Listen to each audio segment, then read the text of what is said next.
Olá, pessoas! E aí, tudo bem com vocês? Como que vocês estão?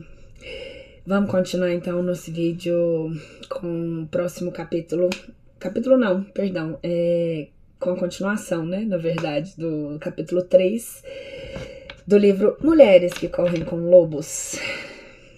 Nós paramos no último vídeo, na quinta tarefa do capítulo 3. Então, bora lá? Só um minutinho aqui.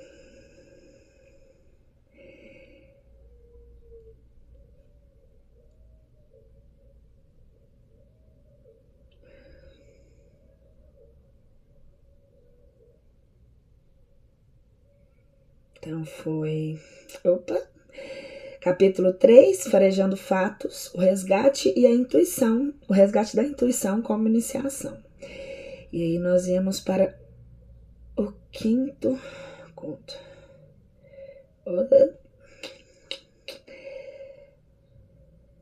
Livro bacana esse, né, galera?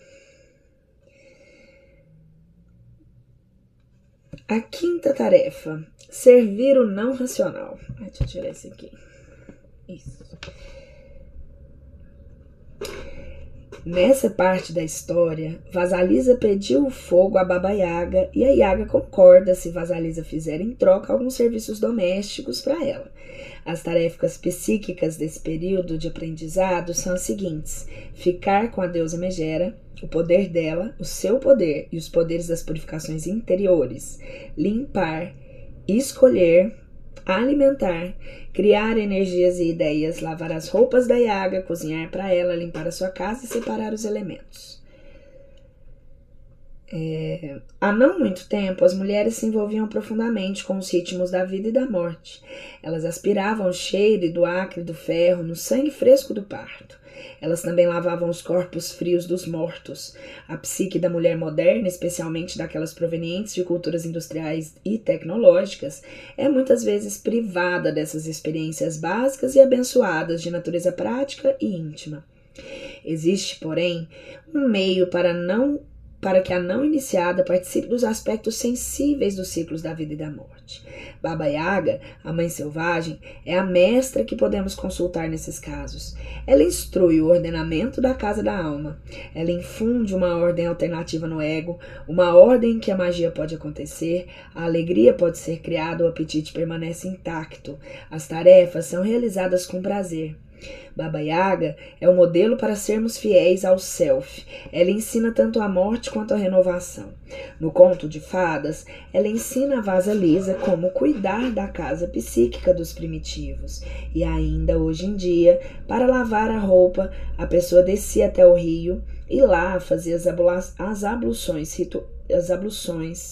rituais feitas desde o princípio dos tempos para renovar o tecido.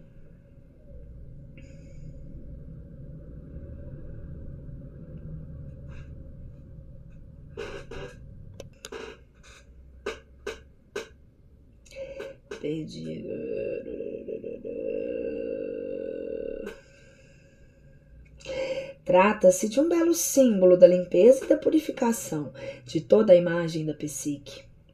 Na mitologia, o tecido é fruto do trabalho das mães, da vida, morte e vida. No Oriente, por exemplo, há 3 parcas: Cloto, Láquesis e Atropos. No Ocidente, no Ocidente, há as de Xé e as da a mulher-aranha que transmitiu ao povo navarro o dom da tecelagem. Essas mães da vida, morte e vida ensinam às mulheres a sensibilidade ao que deve morrer e ao que deve viver, ao que deve ser retirado com a carda e ao que deve ser aproveitado no tecido. Na história, Baba Yaga encarrega a Vasalisa de lavar a sua roupa para que esse tecido, esses padrões da deusa da vida, morte e vida, venha à luz, à consciência. Ao lavá-lo, ela o renova. Lavar alguma coisa é um ritual de purificação atemporal. Ele não representa apenas a purificação. Ele também significa, como o batismo proveniente do latim baptiza, empapar, impregnar uma força e um mistério luminosos. No conto, a lavagem das roupas é a primeira tarefa. Ela simboliza repor em boas condições tudo aquilo que perdeu a forma de desgaste. As roupas são como nós, que nos desgastamos cada vez mais até que as nossas ideias e valores ficam frouxos com o passar do tempo. A renovação, a revivificação ocorre na água, na redescoberta daquilo que realmente consideramos verdadeiro, daquilo que realmente consideramos sagrado. Nos símbolos dos arquétipos, os trajes representam a persona, a primeira impressão que o público tem de nós. A persona é uma espécie de camuflagem que permite que os outros conheçam a nós apenas o que queremos, conheçam de nós, perdão, apenas o que queremos que eles conheçam.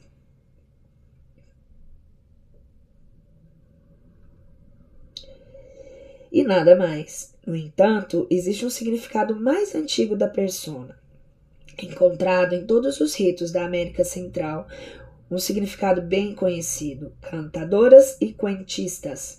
A persona não é apenas uma máscara atrás da qual a pessoa se esconde, mas sim uma presença que encobre a personalidade rotineira. Nesse sentido, a persona ou máscara é um indicador de hierarquia, virtude, caráter e autoridade. A persona é o significante exterior, a manifestação exterior, muitas vezes privada dessas experiências básicas e abençoadas de natureza prática e íntima.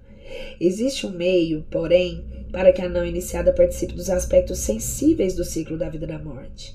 Baba Yaga, a mãe selvagem, é a mestra que podemos consultar nesses casos. Ela instrui o ordenamento da casa da alma. Ela infunde uma ordem alternativa no ego, uma ordem em que a magia pode acontecer, a alegria pode ser criada, o apetite permanece intacto, as tarefas são realizadas com prazer.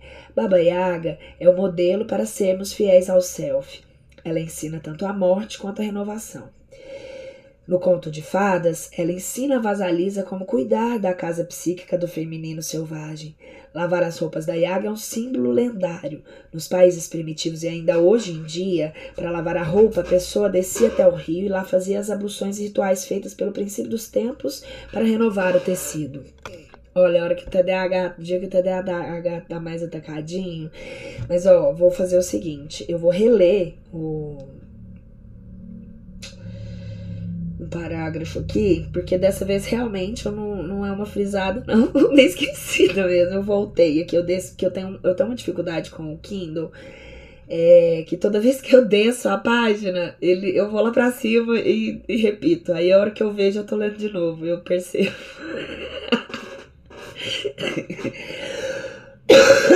Tá bom que no começo eu disfarçava.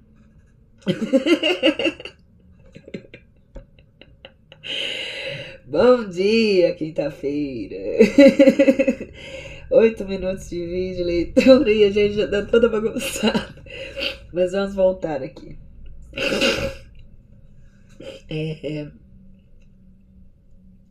Eu vou voltar sobre o simbolismo da persona. No simbolismo dos arquétipos, os trajes que representam a persona, a primeira impressão que o público tem de nós. A persona é uma espécie de camuflagem que permite que os outros conheçam de nós apenas o que nós queremos que eles conheçam e nada mais. No entanto, existe um significado mais antigo da persona, encontrado em todos os ritos da América Central. Um significado bem conhecido das cantadoras e cuentistas.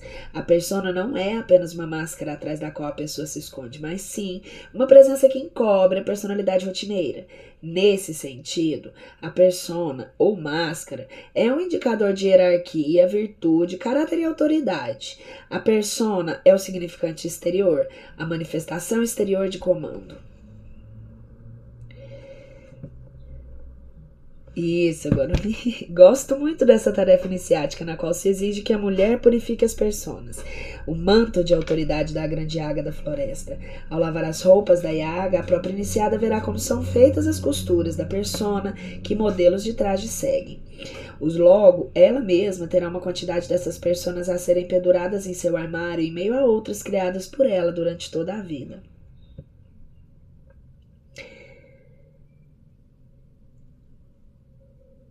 Pelo menos vocês não vão ficar sempre, vocês não vão ter comitê de A, né? Porque eu vou lendo e vou... É melhor do que a leitura de A. Vamos lá, voltar. Hoje eu tô engraçadinha, né? Foco, Aline. É fácil imaginar que o símbolo de poder e autoridade da Yaga, as suas roupas, elas tenham as mesmas qualidades que ela tem em os termos psicológicos, a força e a resistência. Portanto, lavar a sua roupa é uma metáfora através da qual aprendemos a perceber, a adotar essa combinação de qualidades, bem como separar, consertar e renovar essas qualidades pela purificatio, a lavagem da fibra do ser. A tarefa seguinte é a de varrer o casebre e o quintal. Nos contos de fada do leste europeu, as vassouras muitas vezes são feitas de gravetos de árvores e arbustos, ou ocasionalmente das raízes de plantas rijas. O trabalho de vasalisa consiste em passar esse objeto feito de matérias vegetais sobre o piso da casa e do quintal para manter o local limpo de resíduos. A mulher sábia mantém o seu ambiente psíquico e organizado. Ela consegue isso mantendo a cabeça limpa e mantendo um local limpo para o seu trabalho e se dedicando a completar as suas ideias e projetos. Para muitas mulheres, essa tarefa exige que elas separem todos os dias algum tempo para a contemplação, que abram espaço para habitar,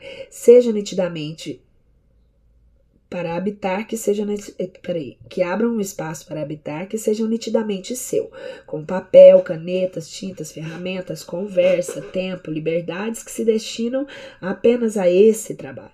Para muitas delas, a psicanálise e outras experiências de mergulho e transformação fornecem o local e o tempo especiais para esse trabalho. Cada mulher tem suas próprias preferências e seu próprio estilo. Se esse trabalho pode ser realizado no casebre de Baba Yaga, tanto melhor. Mesmo perto do casebre é melhor do que longe dele. Seja como for, a vida selvagem de cada um tem que ser mantida em ordem com regularidade. Não é suficiente dedicar a ela um dia, uma vez por ano. No entanto, como é o casebre da Baba Yaga que Vasalisa varre, quando se trata do quintal de Baba Yaga, estamos falando também da manutenção da ordem das ideias comuns. São ideias que incluem o que é incomum, místico da alma e amedrontador.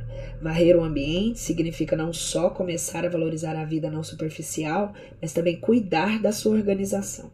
Às vezes, as mulheres se confundem quanto ao trabalho interior da alma e deixam de cuidar da sua arquitetura, até que ela seja retomada pela floresta. Aos poucos, o mato vai crescendo e, finalmente, o local se transforma numa ruína arqueológica escondida na psique. E, a varredura cíclica evitará que isso ocorra. Quando a mulher dispõe de espaço livre, a natureza selvagem viceja melhor. Para cozinhar para Baba Yaga,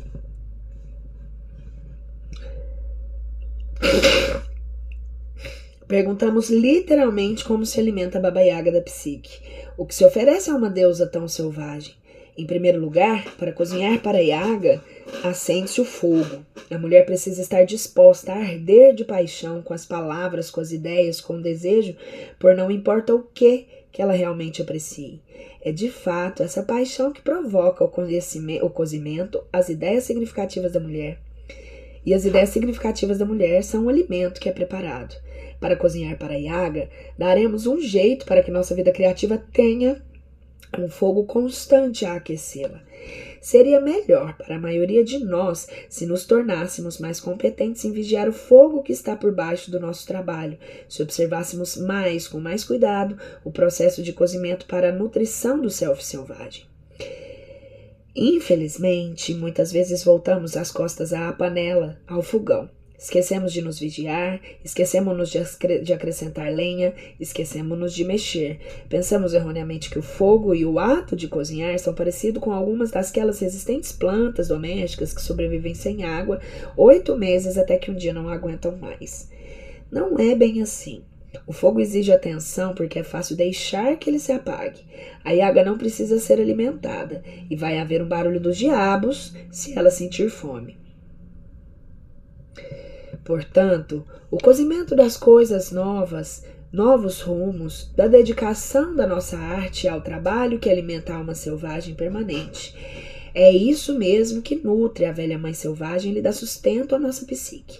Sem o nosso fogo, nossas grandes ideias, os nossos pensamentos originais, nossos anseios e desejos continuam crus, e todo o mundo se sente frustrado.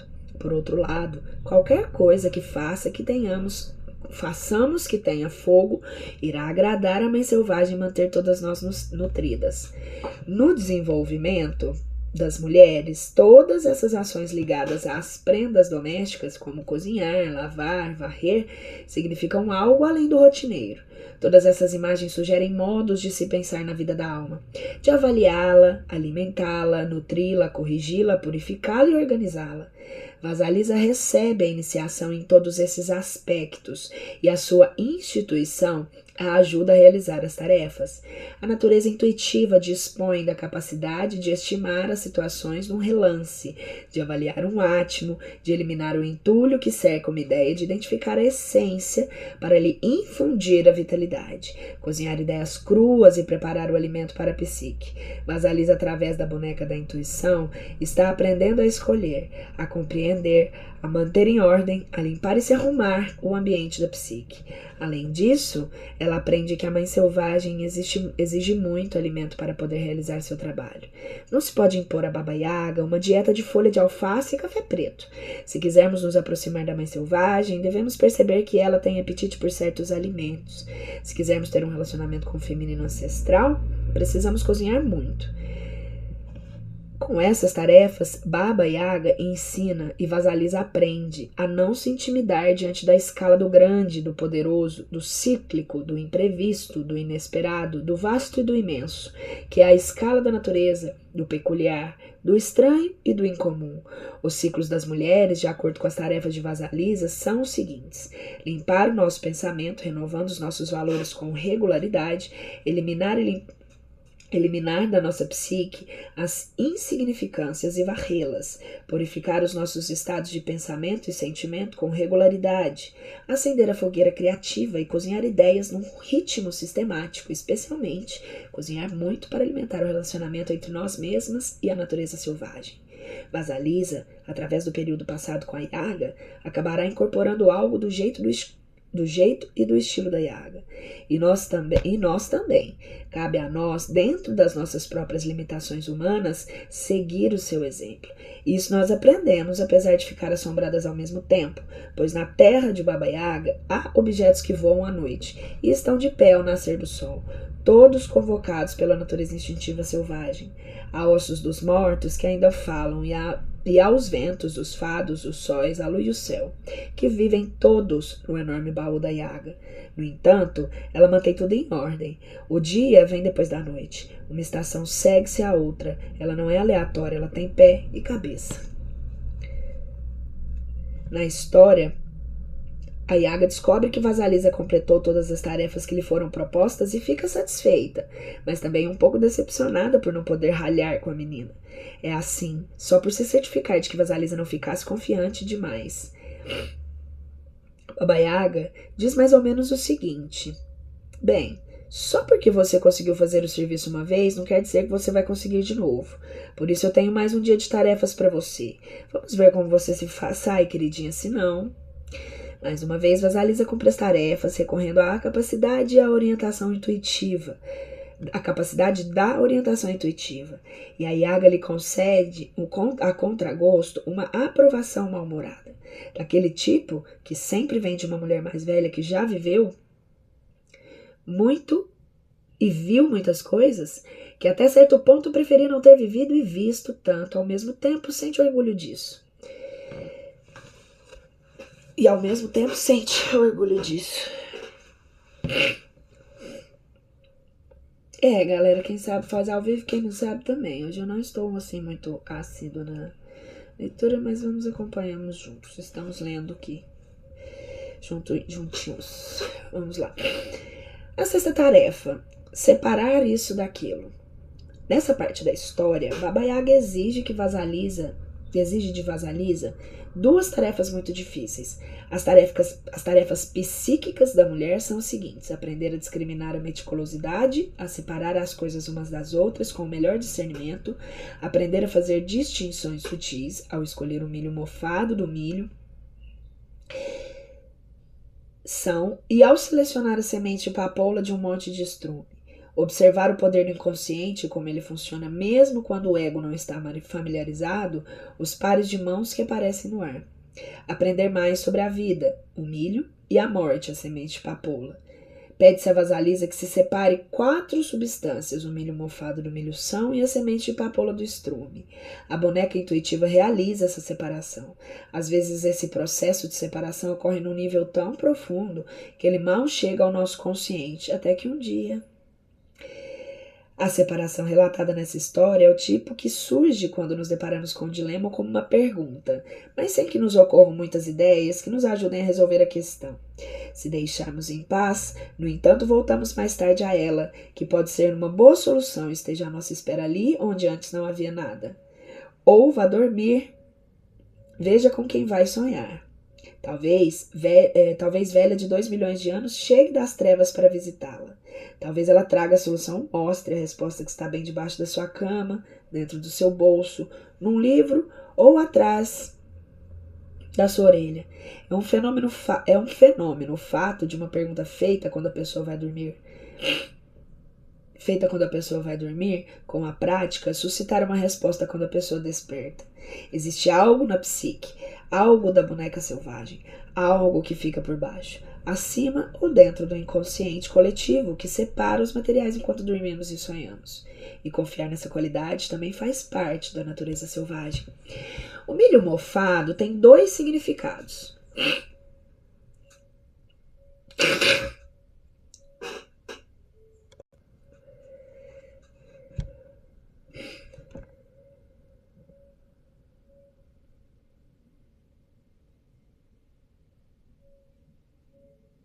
Se a deixamos em paz, no entanto, e voltamos mais tarde a ela, pode ser que uma boa solução esteja à nossa espera ali onde antes não havia nada.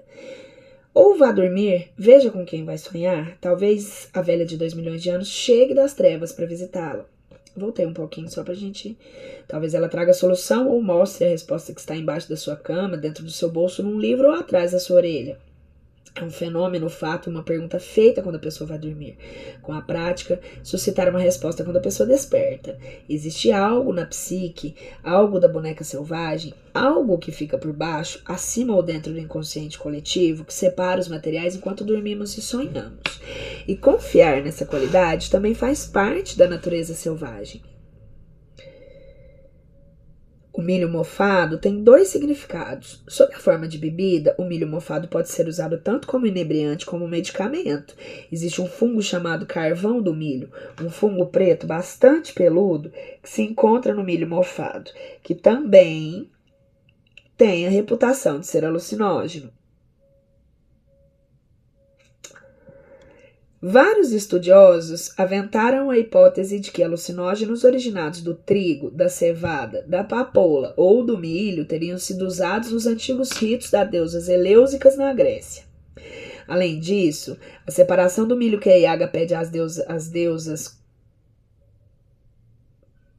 Perdão que eu só mudei a linha. Além disso, a separação do milho que a Iaga pede a Vasalisa que faça também está relacionada à coleta de plantas medicinais pelas curandeiras, as velhas bezendeiras que ainda hoje podem ser vistas nessa atividade em toda a América Central e do Sul. Vemos os antigos remédios e tratamentos das benzendeiras, assim que também na semente de papoula, que é um soporífero e um barbitúrico, assim como no estrume, que foi usado desde tempos remotos, e ainda é usado hoje em dia em cataplasmas e como envoltórios, banhos e até mesmo para ingestão de certas substâncias. Essa é uma das mais belas passagens da história. O milho-são, o milho mofado, a semente de papoula e o estrume são todos remanescentes de uma antiga farmácia medicinal. Eles são usados como bálsamos, ungüentos, infusões e cataplasmas para manter outros medicamentos em contato com o corpo. E como metáforas, eles também são remédios para a mente. Alguns nutrem, outros relaxam, alguns causam languidez, outros são estimulantes. São facetas do ciclo da vida, morte e vida. Baba Yaga não está pedindo que Vasalisa separe isso ou aquilo, em que prenda a diferença entre coisas de natureza semelhante, como, por exemplo, o amor verdadeiro do falso, ou a vida revigorante da vida desperdiçada, mas está pedindo também que Vasalisa distinga o medicamento do outro. Como os sonhos que podem ser compreendidos no nível objetivo, mas que ainda retêm uma realidade subjetiva, esses elementos alimentícios medicinais também representam para nós uma orientação simbólica. Como Vasalisa, temos que escolher nossos agentes medicinais psíquicos. Temos que escolher muito para compreender que o alimento da psique também é um medicamento da psique. E temos que extrair a verdade, a essência desses elementos para a nossa própria nutrição.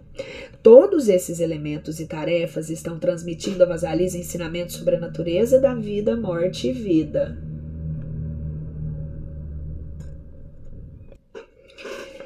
Como os sonhos, que podem ser compreendidos no nível objetivo, mas que ainda retêm realidade subjetiva, esses elementos alimentícios medicinais também apresentam para nós uma orientação simbólica.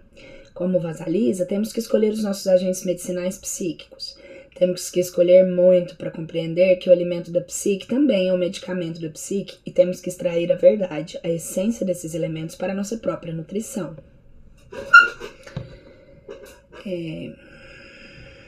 Todos esses elementos e tarefas estão transmitindo a Vasalisa ensinamentos sobre a natureza da vida, morte e vida.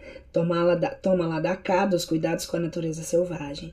Às vezes, com o objetivo de aproximar uma mulher da natureza da vida, morte e vida, eu lhe peço que cuide de um jardim, seja ele psíquico, seja ele de lama, estrume e verdura, bem como todas as coisas que cercam, ajudam e atacam.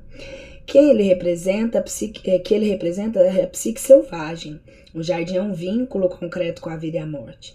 Seria mesmo possível dizer que existe uma religião dos jardins, pois eles ensinam profundas lições espirituais e psicológicas. Qualquer coisa que possa acontecer a um jardim pode acontecer à alma e à psique. Excesso de água, falta de água, pragas, calor, tempestades, enchentes, invasões, milagres e ressecamento, reverdecimento, bênçãos, cura. Durante a existência do jardim, a mulher escreve um diário registrando sinais de doação de vida e de retirada de vida. Cada registro ajuda a formar uma sopa psíquica. No jardim, adquirimos prática para deixar que pensamentos, ideias, preferências, desejos e até mesmo amores vivam e morram. Plantamos, arrancamos e enterramos. Secamos sementes, fazemos semeadura, protegemos as plantinhas. O jardim é uma prática de meditação, a de dizer a hora de alguma coisa morrer. No jardim podemos ver chegar a hora de desfrutar e a hora da regressão. No jardim estamos nos movendo de acordo com a inspiração e a expiração da grande natureza selvagem, não contra ela. Através da meditação, reconhecemos que o ciclo da vida, morte e vida é natural. Tanto o lado mulher selvagem que dá a vida quanto aquele que distribui a morte estão esperando um contato amigo, esperando para ser amados para sempre. Nesse processo, nós nos tornamos como a natureza selvagem cíclica. Temos a capacidade de infundir energia e reforçar a vida, sem atrapalhar o que vai morrer. A 7ª tarefa, perguntar sobre os mistérios. Depois de completar com sucesso suas tarefas, Vasalisa faz algumas boas perguntas a Yaga. As perguntas desse estágio são as seguintes: perguntar e tentar aprender mais a respeito da natureza, da vida, morte e vida e de seu funcionamento. Vasalisa pergunta sobre os cavaleiros.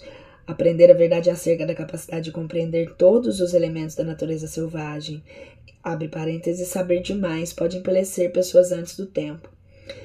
Todas nós começamos com a pergunta: quem sou eu na realidade? Qual é a minha função aqui? A Yaga ensina que somos a vida, morte e vida, que esse é o nosso ciclo e que esse é o nosso insight muito particular do feminino profundo. Quando eu era menina, uma das minhas tias me contou a lenda das mulheres das águas. Ela diz que às margens de cada lago vivia uma jovem com mãos de velha. Sua primeira função era colocar tus, que posso apenas descrever como fogo da alma.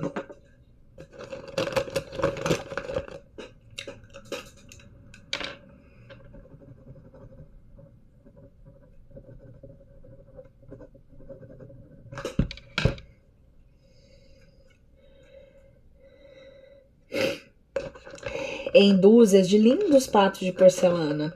Sua segunda função era de dar corda às chaves que saíam das costas dos patos. Quando as chaves de dar corda de madeira não giravam mais, os patos caíam e seus corpos se estilhaçavam. Ela devia abanar seu avental para as almas no instante da sua libertação, espantando-as para o céu. Sua quarta função constitui impor mais tus em outros lindos pratos de porcelana, dar-lhes corda e soltá-los para que vivessem suas vidas. A história do tus é uma das mais claras na descrição de como a mãe da vida, morte e vida emprega e seu tempo. Em termos psíquicos, a mãe Nix, Baba Yaga, as mulheres das águas, Lakshmi e a mulher selvagem representam imagens diferentes de diferentes idades, disposições e aspectos diferentes do Deus Mãe Selvagem. Infundir tus nas nossas ideias, nas nossas vidas, daqueles que tocamos, essa é a nossa função. Espantar a alma de volta para casa, essa é a nossa função. Soltar uma grande quantidade de centelhas para encher o dia e criar uma luz para que possamos ver o caminho da noite adentro, essa é a nossa função. Vasalisa pergunta sobre os homens a cavalo que viu enquanto procurava o caminho até o casebre da Baba Yaga. O homem de branco no cavalo branco, o de vermelho no cavalo vermelho e o negro no cavalo negro. A Yaga, como Deméter, era uma velha deusa mãe de cavalos associada à força da égua, bem como à sua fecundidade.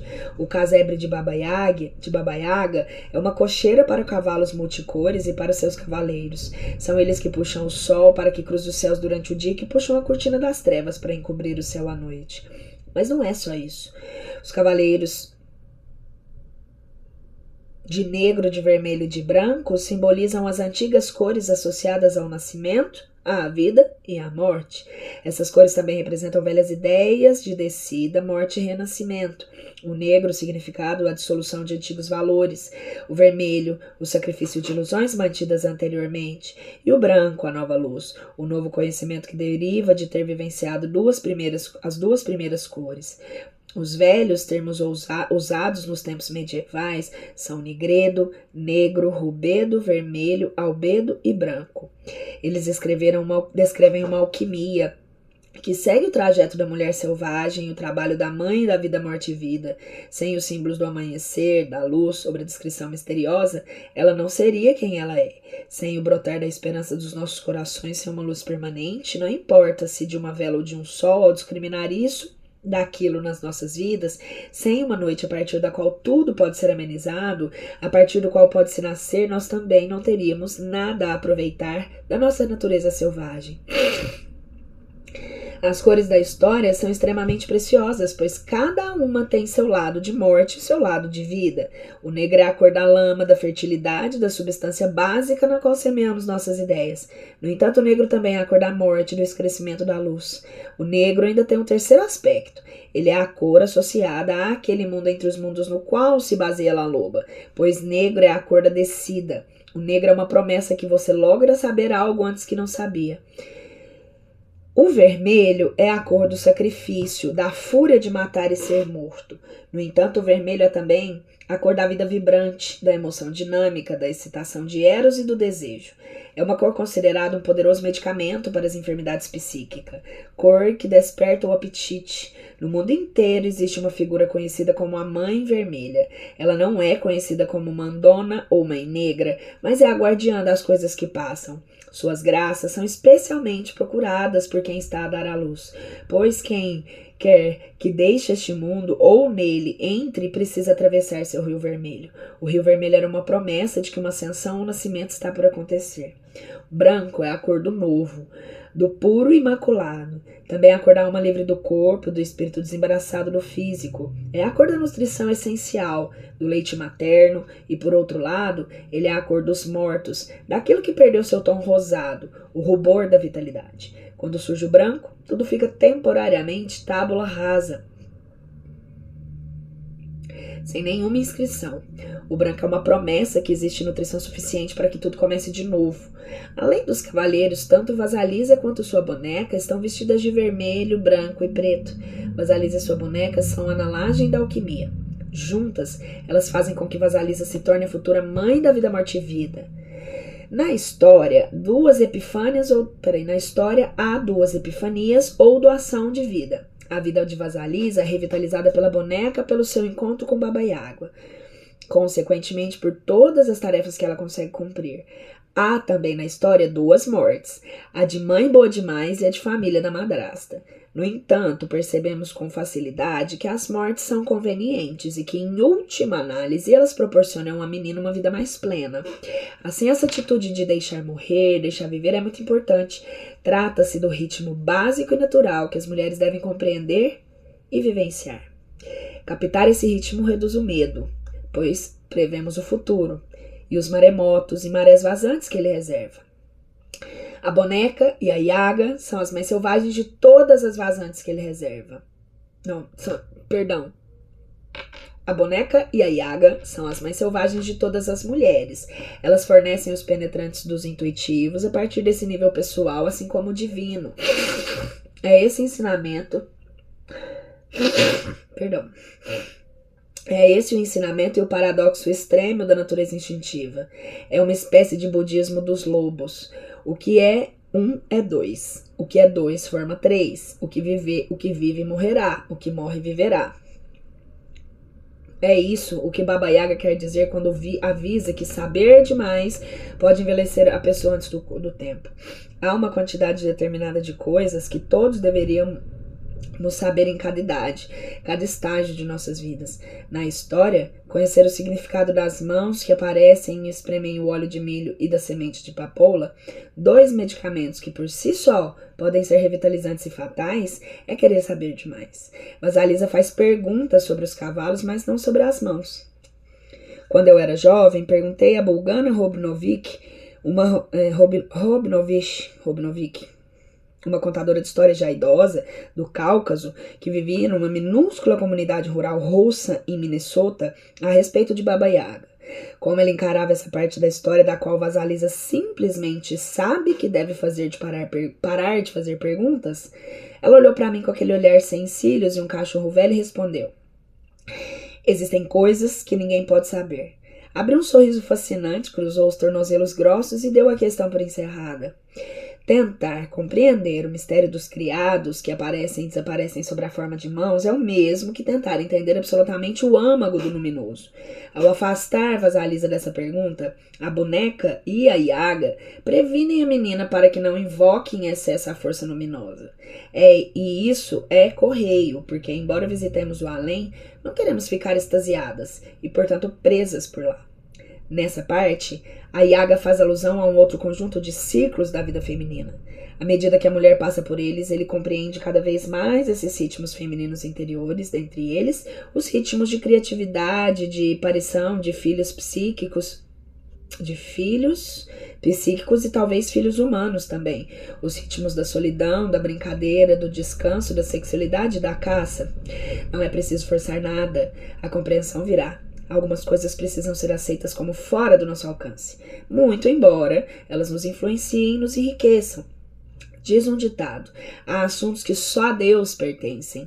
Portanto, com o término das tarefas, o legado das mães selvagens é aprofundado, e poderes intuitivos emanam tanto do lado humano quanto do lado espiritual da psique, agora como os mestres da boneca de um lado e a Baba Yaga do outro.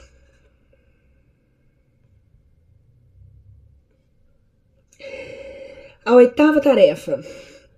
De pé nas 4 patas. Baba Yaga sente repulsa pela benção da mãe falecida e dá a Vasalisa à luz, uma caveira incandescente numa vara, dizendo-lhes que se vá. As tarefas desta parte da história são as seguintes: assumir um poder imenso de ver e afetar os outros, o recebimento da caveira, ver as situações da própria vida com essa nova luz, descobrir o caminho de volta à família da madrasta. Baba Yaga sente repulsa porque Vasalisa foi abençoada pela mãe, ou ela sente repulsas por bênçãos em geral. Na realidade, nem uma alternativa, nem outra. Considerando-se acréscimos religiosos, cristãos mais recentes também têm-se a impressão de que nesse ponto a história foi modificada para fazer com que a Yaga parecesse temer o fato de Vasalisa ter sido abençoada, cumprindo assim o desejo de patronos da religião mais moderna no sentido de tornar demoníaca essa velha mãe selvagem, tão velha que remonta ao período do Neolítico, com o objetivo de enaltecer a nova religião. O texto original da história poderia ter sido alterado para a bênção a fim de estimular a conversão religiosa. Para mim, a essência do significado original e arquetípico ainda permanece. Pode-se interpretar a questão da bênção da mãe do seguinte modo: A vaga não sente repulsa pelo fato da bênção em si, mas está assim irritada com o fato de a bênção ser proveniente da mãe boa demais, a doce e gentil queridinha da psique. Se a Yaga for fiel a si mesma, ela não gostará de estar próxima demais por muito tempo, do lado submisso e recatado da natureza feminina. Embora a Yaga seja capaz de dar o sopro da vida a um filhote de camundongo com uma ternura infinita, ela prefere não se aproximar demais da doçura e da luz. Isso ela deixa nas mãos da psique pessoal. Nesse sentido, pode-se dizer que ela sabe muito bem ficar no seu lugar. Seu lugar é o mundo subterrâneo da psique. O lugar da mãe boa demais é o mundo da superfície. Embora a doçura tenha condição de se adaptar ao mundo selvagem, não consegue ficar muito tempo restrita aos limites da doçura. Quando a mulher integra esse aspecto da Yaga, ela deixa de aceitar sem questionamento cada sugestão, cada farpa, qualquer coisa que lhe apareça pela frente. Para conquistar um distanciamento mínimo da carinhosa benção da mãe boa demais, a mulher aos poucos aprende não só a olhar, mas a fixar os olhos e vigiar com atenção, e cada vez mais a não ter paciência com gente enfadonha.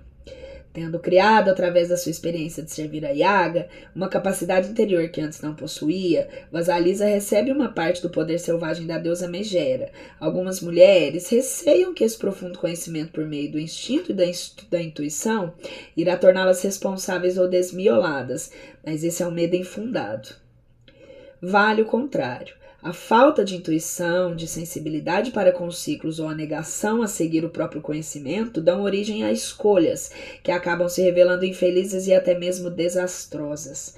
Com a maior frequência, com esse tipo de conhecimento da Yaga, impulsiona as mulheres com movimentos mínimos e com frequência ainda maior, fornece orientação ao proporcionar imagens nítidas do que está por trás ou por baixo, das motivações, ideias, atos e palavras dos outros. Se a psique instintiva disser cuidado, a mulher deve prestar atenção. Se a intuição profunda disser faça isso, faça aquilo, vá por esse lado, pare aqui, siga em frente, a mulher deverá corrigir seus planos conforme seja necessário. A intuição não é para ser consultada uma vez e depois esquecida, ela não é descartável. Ela deve ser consultada a cada passo do caminho. Quer o trabalho da mulher seja o de enfrentar um demônio interior, seja o de completar uma tarefa no mundo externo. Examinemos agora a caveira com a luz incandescente. Ela é um símbolo de adoração dos ancestrais. Em versões mais recentes de arqueologia religiosa da história, disse que as caveiras nas varas pertencem a seres humanos que a Yaga matou e comeu. No entanto, nas religiões mais antigas que praticavam os ritos de afinidade com os ancestrais, os ossos eram reconhecidos como agentes para invocação de espíritos, sendo a caveira a parte mais notável. Nos ritos de afinidade com os ancestrais, acredita-se que o conhecimento especial e atemporal dos velhos de uma comunidade esteja perpetuado nos seus próprios ossos após a morte. Considera-se que a caveira seja a cúpula que abriga um poderoso remanescente da alma que partiu. Remanescente esse que, se solicitado, pode invocar o espírito do falecido de volta para uma consulta. É fácil imaginar que o self da alma habite exatamente a catedral óssea da testa, com os olhos como janelas, a boca como a porta e os ouvidos como os ventos. Portanto, quando a Yaga dá a Vasalisa uma caveira acesa, ela está lhe dando um ícone de velha, uma ancestral sábia que deverá carregar pelo resto da vida. Ela está iniciando Vasalisa no legado matrilinear do conhecimento, que permanece íntegro e vicejante nas grutas e desfiladeiros da psique. Assim, lá vai Vasalisa pela floresta escura adentro com a caveira na vara.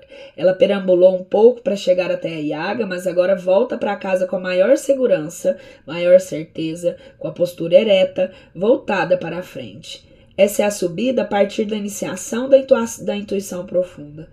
A intuição foi engastada em Vasalisa como uma pedra preciosa no centro de uma coroa.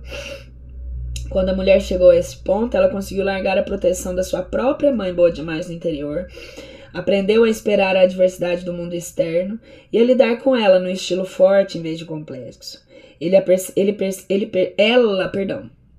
Ela percebeu as características sombrias e inibidoras da sua própria madastas e irmãs emprestadas, bem como a destruição que elas pretendem lançar sobre ela.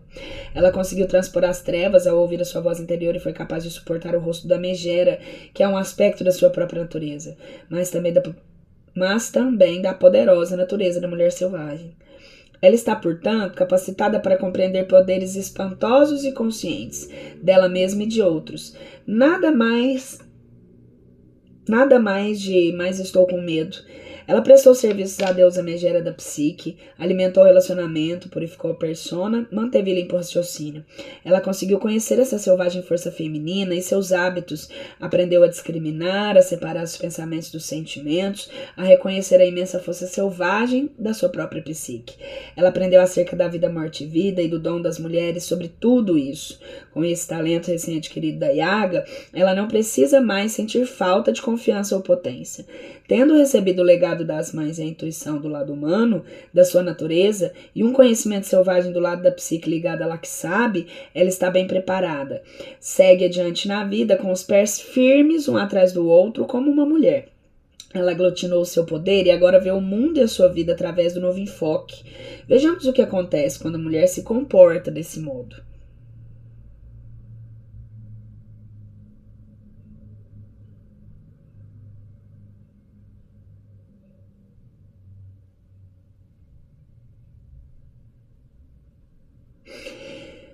Vasalisa volta para casa com uma caveira incandescente na vara. Ela quase joga fora, mas a caveira a tranquiliza.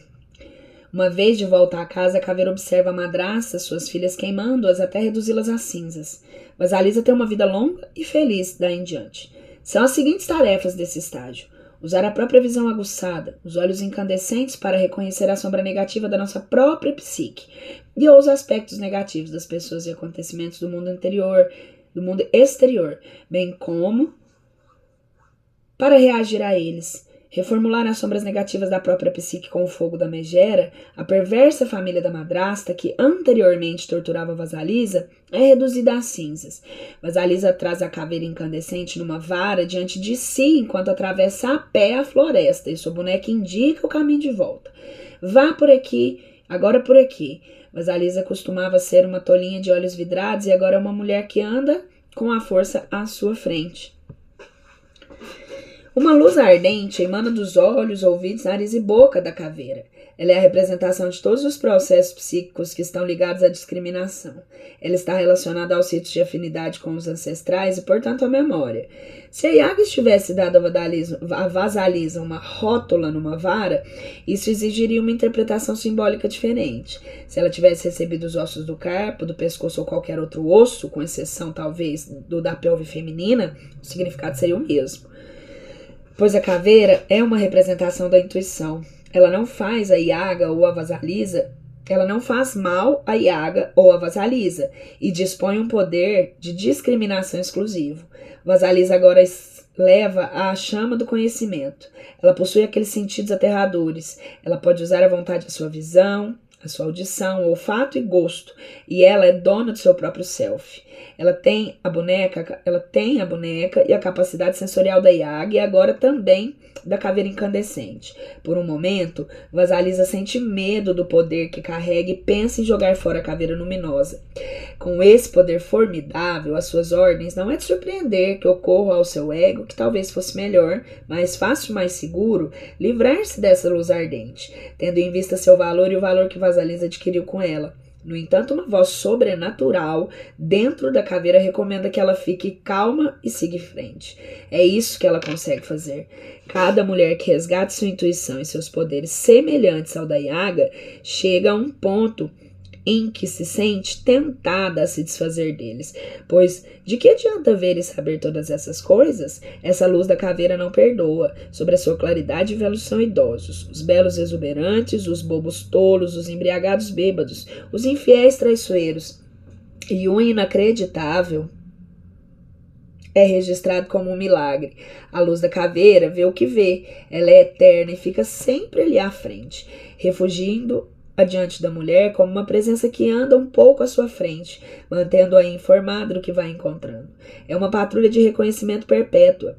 No entanto,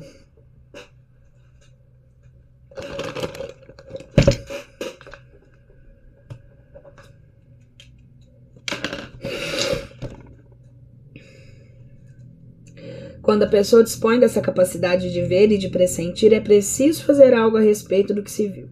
Possuir uma boa intuição e um poder considerável gera trabalho. Gera trabalho, a princípio,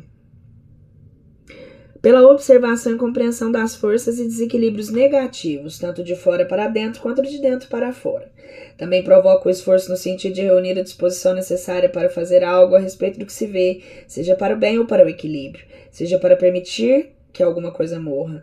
É verdade, não vou mentir para vocês. É mais fácil jogar fora a luz e ir dormir. É verdade que é bem difícil segurar a luz da caveira à nossa frente em algumas ocasiões, pois com ela nós vemos definitivamente, totalmente, pois com ela vemos nitidamente todos os aspectos de nós mesmas e de outros, tanto os deformados quanto os divinos, além de as condições intermediárias.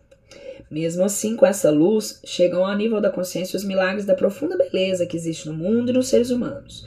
Com essa luz penetrante, pode-se ver que do outro lado da má ação há um coração um coração generoso pode vislumbrar-se um espírito delicado esmagado sobre o ódio. Pode-se entender muito em vez de apenas sentir perplexidade.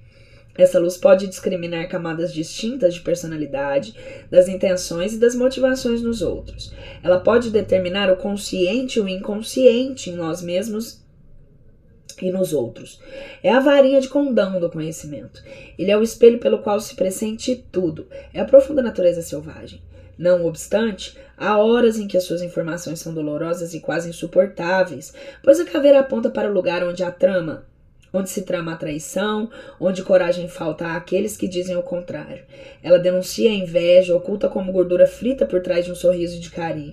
Ela indica os olhares que são meras máscaras para a aversão. No que diz respeito a nós mesmas, a sua luz brilha com a mesma intensidade. Ela ilumina nossos tesouros bem como nossas fraquezas. São esses conhecimentos que são mais difíceis de encarar. É nesse ponto que sempre temos vontade de jogar fora essa maldita perspicácia nossa. É aí que, se não quisermos ignorá-la, sentimos uma força poderosa, proveniente do self, dizendo: não jogue fora, fique comigo, vai ser bom para você. Enquanto Vasalisa avança floresta adentro, ela sem dúvida está pensando também na família da madrasta que perversamente a mandou sair para a morte. E muito embora ela tenha um coração generoso, a caveira não é generosa. Sua função é a de ter plena visão. Por isso, quando Vasalisa quer se desfazer dela, sabemos que a menina está pensando na dor provocada por se ter conhecimento de determinadas coisas a respeito de nós mesmas, a respeito dos outros e da natureza do mundo. Ela chega em casa e a madrasta e suas filhas dizem que ficaram sem fogo, sem energia enquanto ela estava fora, que não importa o que fizessem, não conseguiam acender o fogo. E é exatamente isso que acontece na psique da mulher quando ela está no poder selvagem. Durante esse período, tudo que oprima perde o libido. Ela foi totalmente gasta na boa viagem. Sem a libido, os aspectos mais desagradáveis da psique, aqueles que exploram a vida criativa da mulher ou que incentivam a desperdiçar o seu tempo com insignificâncias, ficam como luvas vazias, sem mãos. A caveira incandescente começa a fitar a madrasta e suas filhas. Ela não deixa de observá-las com atenção. Será que um aspecto negativo da psique pode ser reduzido a cinza só por ser alvo de observação constante? Pode sim. Mantê-lo sobre o olhar inflexível do consciente pode fazer com que se desidrate. Numa das versões da história, os membros da família perversa são torrados até se tornarem quebradiços. Numa outra versão, eles são reduzidos a 3 carvõezinhos. Os 3 carvõezinhos contêm uma imagem muito antiga e interessante. É frequente a crença de que o início da vida se deu a partir de um pequeno respingo ou pontinho preto, negro. No Antigo Testamento, quando aquele Deus criou o primeiro homem e a mulher, ele nos moldou na terra como um barro, lama, dependendo da tradução que se fala. Que quantidade de terra? Ninguém diz. Entre outras histórias da criação, porém, o princípio do mundo, dos seus habitantes, ocorre muitas vezes a partir do respingo de um grãozinho, de um único pontinho escuro de alguma coisa. Nesse sentido, os 3 carvõezinhos aparecem ao campo da mãe da vida, morte e vida. Eles foram reduzidos praticamente a nada na psique.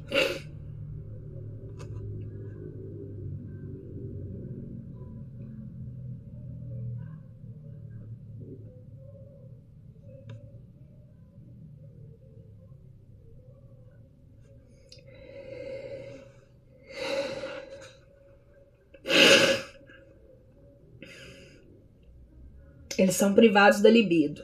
Agora algo novo pode ocorrer. Na maioria dos casos, quando privamos o conscientemente algum aspecto psíquico da seiva, ela murcha, sua energia é liberada e reformulada. Existe outro aspecto nesse esgotamento de energia da família destrutiva.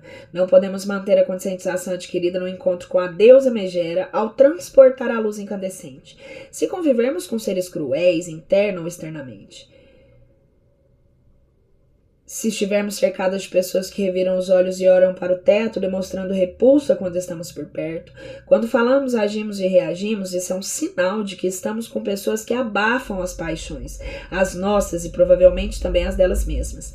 Não são pessoas que liguem para nós, para o nosso trabalho, para a nossa vida. A mulher deve escolher seus amigos e companheiros com prudência, pois tanto uns quanto os outros podem se tornar parecidos com a madrasta mais suas filhas perversas. No caso dos companheiros, costumamos investi-los como um poder de um grande mago, de um mágico fantástico. É fácil que isso aconteça, pois se realmente conquistamos a intimidade, é como se estivéssemos abrindo um ateliê de cristal, um lugar mágico, ou pelo menos é o que nos parece. Um companheiro pode gerar ou destruir até mesmo os nossos vínculos mais duradouros, com nossos próprios ciclos e ideias. O companheiro destrutivo deve ser evitado.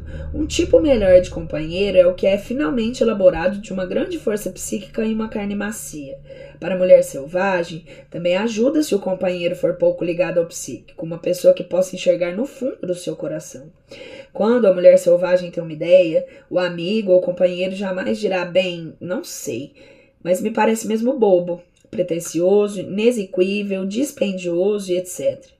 Um bom amigo de verdade nunca diria essas palavras. Ele poderia se expressar de outro modo. Abre aspas. Acho que não entendi.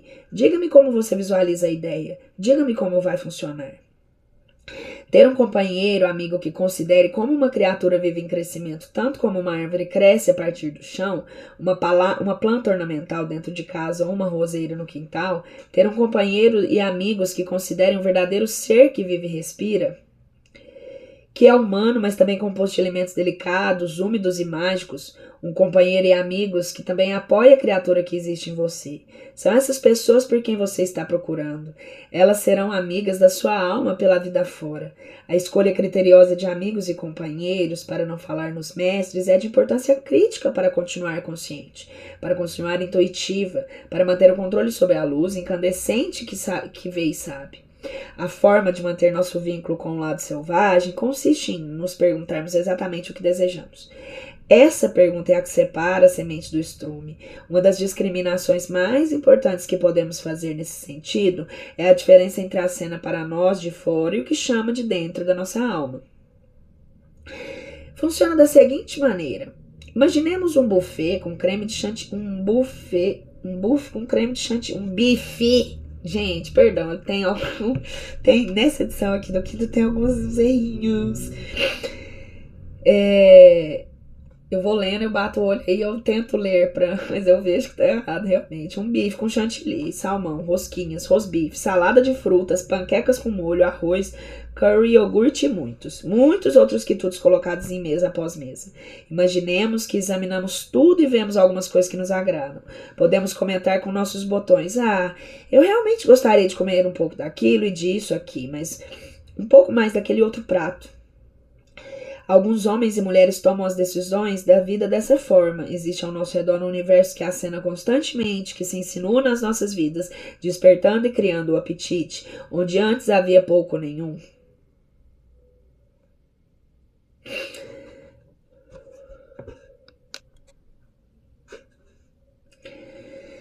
Nesse tipo de escolha, optamos por algo só porque aconteceu dele estar debaixo do nosso nariz naquele exato momento. Não é necessariamente o que queremos, mas é interessante. Quanto mais examinamos, mais irresistível nos parece. Quando estamos ligados ao self instintivo, à alma do feminino, que é natural e selvagem, em vez de examinar o que por acaso esteja em exibição, dizemos a nós mesmas: estou com fome de quê?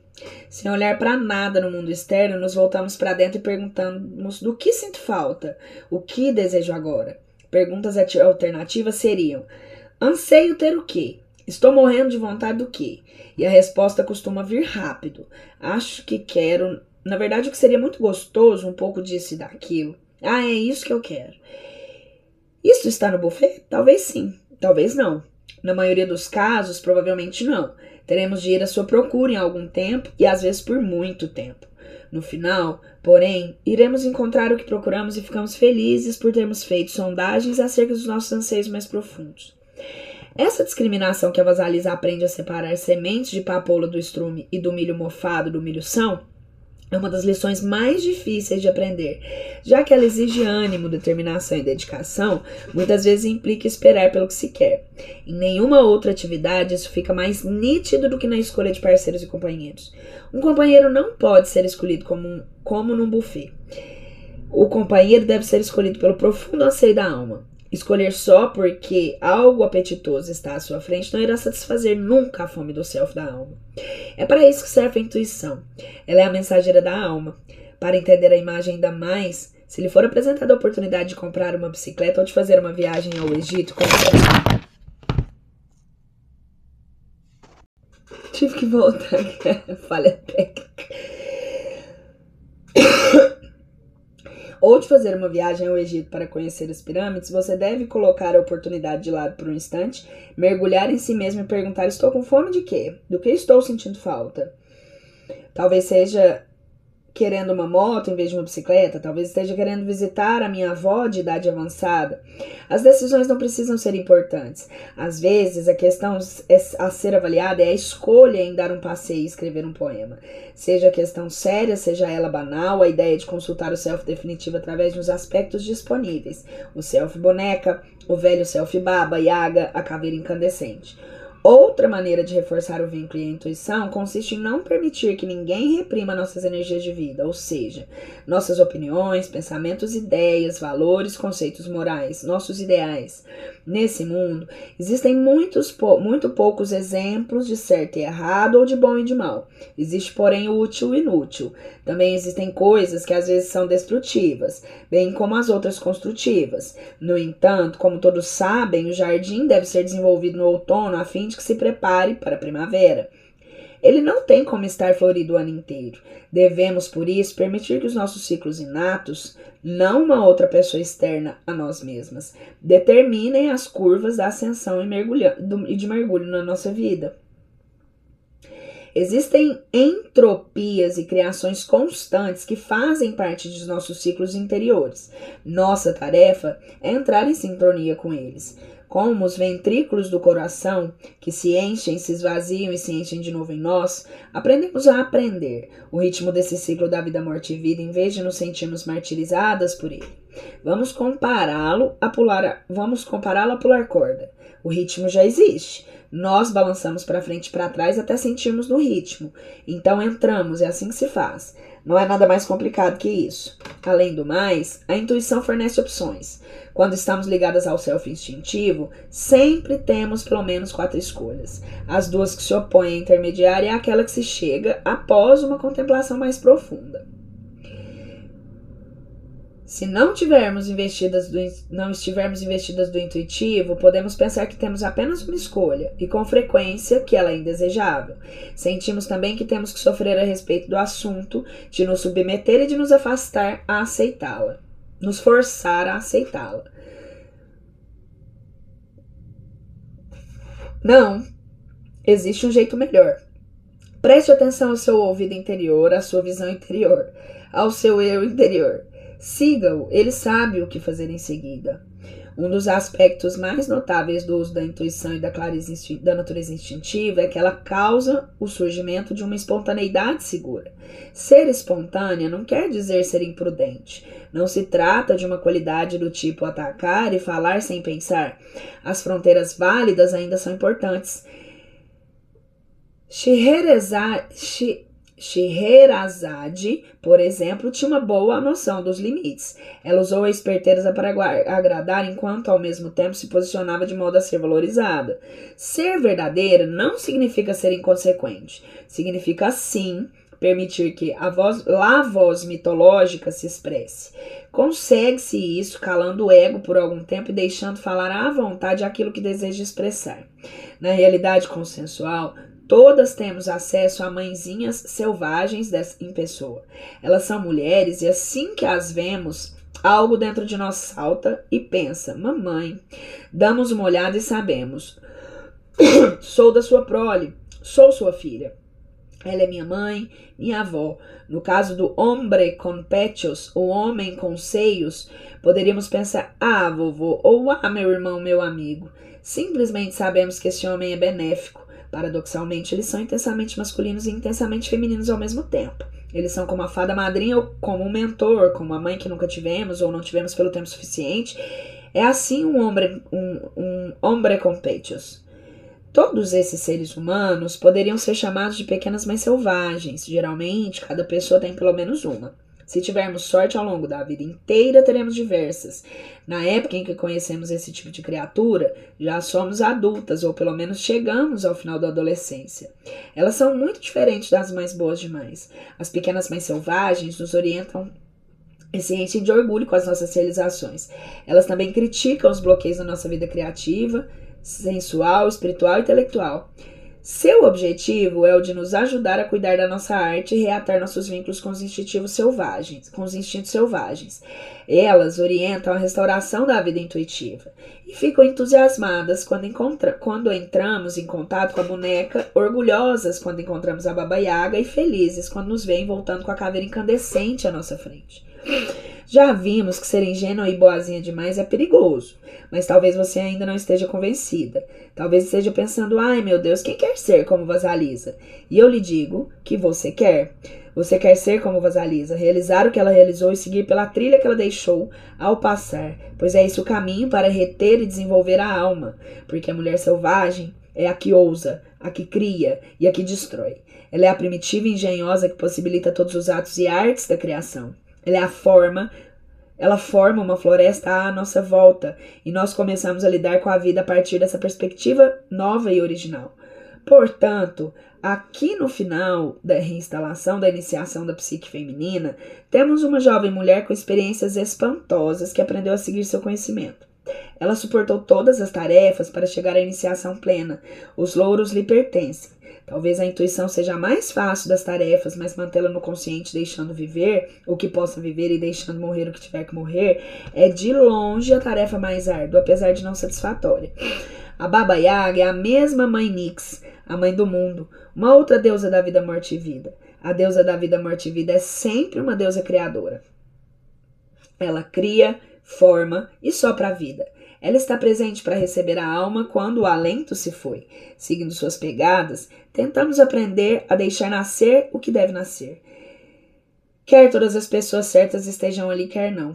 A natureza não pede licença, floresça e dê à luz sempre que tiver vontade. Como adultas, precisamos muito pouco de licença, mas sim de maior criação. Mais estímulo dos ciclos selvagens.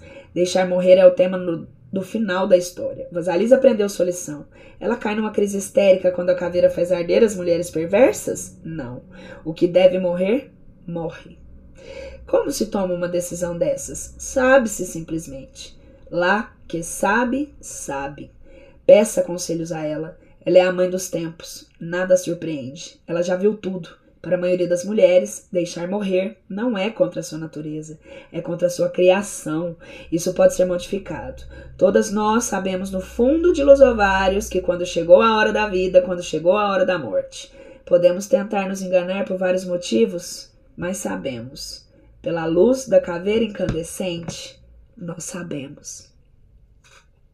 Ficamos por aqui, até o próximo vídeo. Um beijo!